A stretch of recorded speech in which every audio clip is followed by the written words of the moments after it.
Pajajaran itu apa? Nggak tahu. Kerajaan Pajajaran merupakan kerajaan bercorak Hindu di Jawa Barat. Sekarang menjadi Bogor. Pada masa jayanya, kerajaan yang berdiri pada tahun 923 Masehi ini adalah kerajaan yang paling kuat. Lokasi dan gambar peta kerajaan Pajajaran.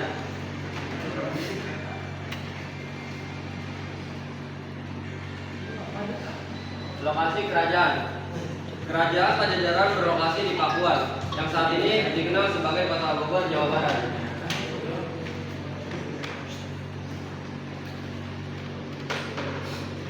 Di sini ada gambar petanya.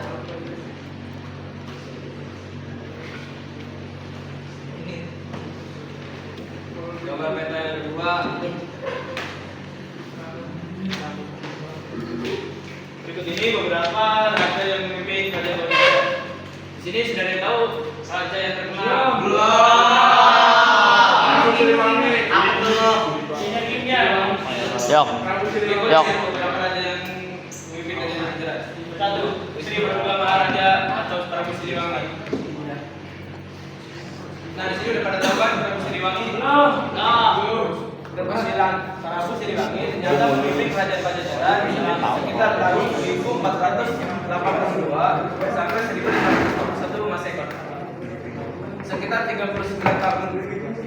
Prabu Siliwangi adalah raja terkenal dari kerajaan Sunda yang dianggap sebagai pendiri Pajajaran. Masa pemerintahnya dikenal damai dan makmur. Dia melakukan berbagai upaya untuk meningkatkan pertanian, infrastruktur, dan keamanan kerajaan. Lanjut, raja yang memimpin kerajaan Pajajaran kedua adalah Prabu Surawisesa. Prabu Surawisesa ini memimpin kerajaan itu sekitar 1521 sampai 1533 Masehi, sekitar 21 tahunan. Surawisesa ini ternyata adalah anak dari Prabu Surawisesa. Surawisesa ini menghadapi tekanan dari kerajaan Demak di Jawa Tengah dan dari Kesultanan Cirebon yang mulai menyebarkan Islam di wilayah Sunda. Lalu raja selanjutnya yang memimpin kerajaan Pajajaran adalah Prabu Ratu Dewata. Prabu Ratu Dewata ini memimpin kerajaan sekitar tahun 1535 sampai 1543 Masehi, sekitar 8 tahunan. Prabu Ratu Dewata ini dikenal raja yang lemah dalam memimpin. Pada masa pemerintahnya, pengaruh Islam yang kuat dan wilayah Pajajaran ini mulai terancam kerajaan Islam di Jawa.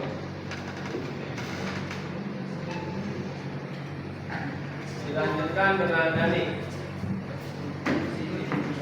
Prabu Dewata. Masa pemerintahan sekitar 1543 sampai 1551 Masehi. Pemerintahan Jelakandara diwarnai oleh serangan dari kerajaan Islam, terutama dari Kesultanan Cirebon dan Banten. Pajajaran mulai hilang sebagai wilayah.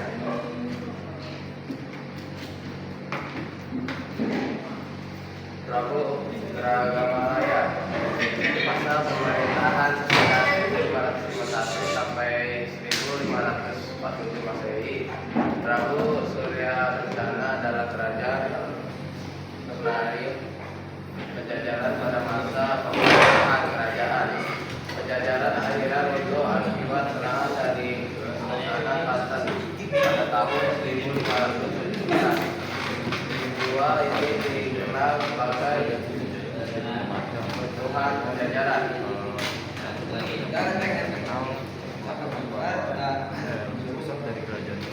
Lalu di sini ada peristiwa penting di kerajaan Pajajaran.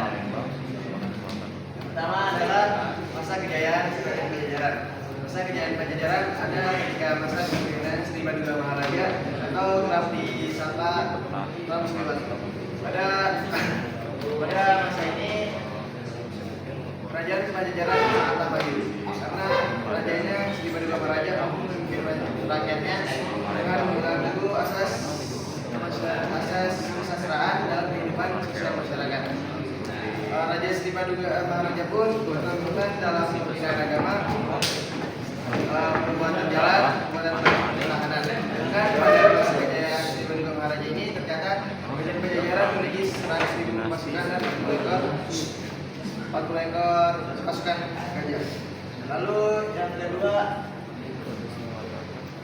perang Bubat.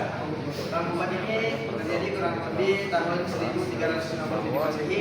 Perang ini melibatkan dua kerajaan besar yaitu Majapahit di Jawa dan kerajaan Sunda Pajajaran. Pada saat itu kerajaan Majapahit dipimpin oleh Raja Syahrul dan kerajaan Pajajaran dipimpin oleh Raja Dinangpada.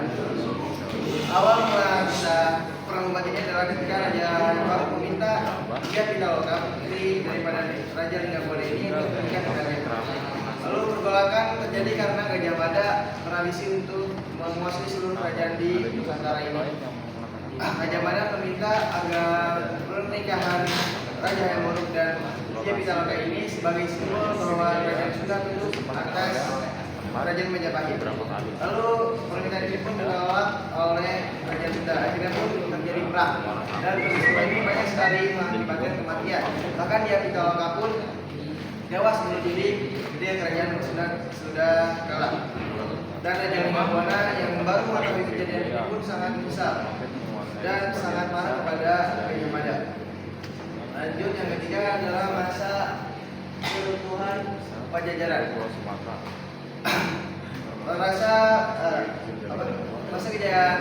Masa keruntuhan Pajajaran ini ada ketika setelah kematian Sri Baduga Maharaja.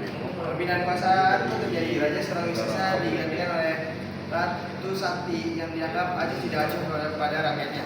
Kelaparan mulai banyak di masa ini dan korupsi pun terjadi di mana-mana. Lalu karena Islam sudah mulai menguasai Pulau Jawa, akhirnya kerajaan Pajajaran pun tunduk di bawah pimpinan Raja Maulana Yusuf atau Raja Banten. Lanjut. Nah, yang terakhir ada peninggalan penting di kerajaan Pajajaran. Yang pertama ada Serat Babat Pajajaran. Ini merupakan naskah kuno. Nah, yang pertama ada Serat Babat Pajajaran. Nah, ini merupakan naskah kuno yang menceritakan silsilah raja di kerajaan Pajajaran serta cikal bakal lahirnya kerajaan tersebut. Naskah ini juga berisi kearifan dan keseharian masyarakat Sunda pada masa lampau. Yang kedua ada prasasti batu tulis. Peninggalan kerajaan Pajajaran ini terletak di dalam batu tulis nomor 54, batu tulis Kecamatan Bogor Selatan, Kota Bogor, Jawa Barat. Prasasti ini dibuat pada tahun 1533 Masehi oleh Raja Surawisesa yang merupakan anak dari Sri Baduga Maharaja alias Prabu Siliwangi. Prasasti ini memuat tulisan Sunda kuno yang berisi kekaguman Surawisesa kepada ayahnya. Yang ketiga ada Kebun Raya Bogor. Menurut tulisan yang ada pada prasasti batu tulis, tempat yang semula dikenal dengan nama Taman Kebun ini dulunya adalah bagian dari hutan Sabida yang ada pada era kepemimpinan Sri Baduga Maharaja. Tempat tersebut dulunya difungsikan sebagai tempat pemeliharaan berbagai jenis kayu langka. Setelah kerajaan Pajajaran runtuh, hutan tersebut lantas dibiarkan begitu saja. Barulah pada masa penjajahan Belanda, hutan tersebut diubah menjadi Kebun Raya Bogor seperti yang kita kenal sekarang. Sekian dari kelompok kami. Wassalamualaikum warahmatullahi wabarakatuh.